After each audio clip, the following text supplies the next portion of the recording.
আজ আমি করব ঘরোয়া পদ্ধতিতে ডিমের ঝোল। তাও আগে তার জন্য তেল গরম করে ডিমগুলো নুন হলুদ দিয়ে ভালো করে ভেজে নেব।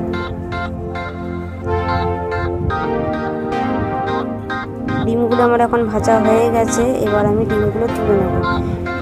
সেই তেলের মধ্যে আমি জিরে ফোড়ন দিয়ে তার মধ্যে কেটে রাখা আলুগুলো দিয়ে দেব। এরপর নুন দিয়ে আলুগুলো আস্তে আস্তে গ্যাসটা লো টু মিডিয়াম ফ্লেমে দিয়ে ভেজে নেব। নেওয়ার পর তারপর হলুদ দিয়ে আবার ভাজবো।